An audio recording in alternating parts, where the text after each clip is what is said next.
So I'm going to list out some of the safer examples of the thousands of searches that he did for sex workers and sadistic torture, pornography, and child porn. All right, so here were some of them. Mistress Long Island, mature escorts Manhattan, teen girl begging for rape porn, pretty girl with bruised face porn, torture redhead porn, 10-year-old schoolgirl, skinny redhead tied up porn, short fat girl tied up porn, chubby 10-year-old girl crying, blonde hair girl young, depressed. In 2022, he was searching out the task force that was assembled to supercharge this decade-old investigation. He was searching out podcasts and docs, all related to the Long Island serial killings. So here are some of the searches that they found on his, allegedly found on his devices. Why could law enforcement not trace the calls made by the Long Island serial killer? Why hasn't the Long Island serial killer been caught? Cops launch Gilgo Beach homicide investigation task force, mapping the Long Island murder victims inside the Long Island serial killer in Gilgo Beach, the Gilgo Beach killer, criminal lines. In Long Island serial killer investigation, new phone technology may be key to break in the case, which makes me wonder if he started to get nervous.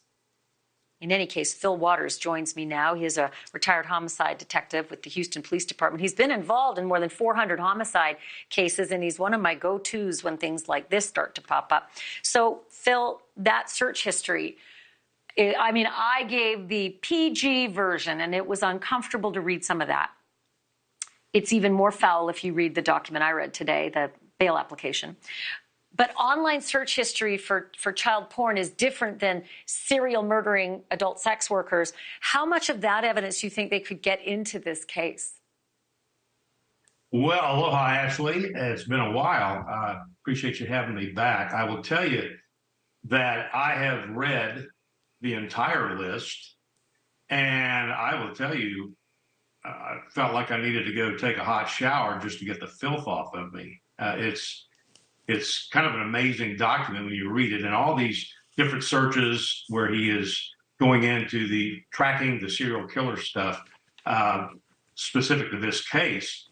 I think a guy like this just gets comfortable in his surroundings, and he's been pulling this off for so long that I guess he thinks he's untouchable. And then when the little crack in the dam happens, and then all of a sudden it bursts forth, and now you have what you have in this affidavit, and they're going to continue to collect evidence. They're doing what they should be doing, which is serving these search warrants everywhere they can think of where this guy's had an attachment to it. But it is an amazing document, and the evidence that they're uncovering is just it's depraved, and it is. I'll tell you, Phil, 2 words came to mind as I read it, and that is slam dunk. And I will never say that definitively because I've been through OJ and Casey and all the rest.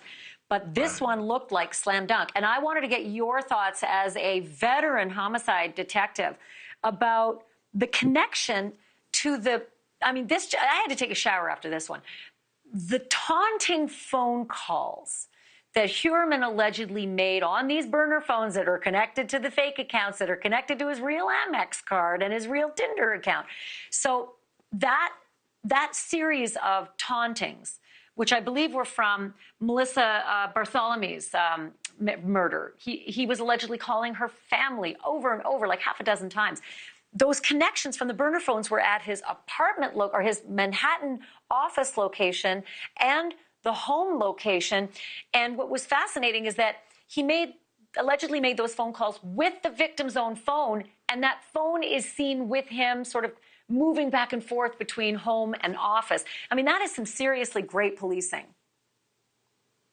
Oh, no doubt. I tell you what, with all the problems that were at the beginning of this investigation, when these bodies were discovered 13 years ago, 2010 and 2011, and I've read where these are actually, they believe the killings began in 94, I believe it was, so 96.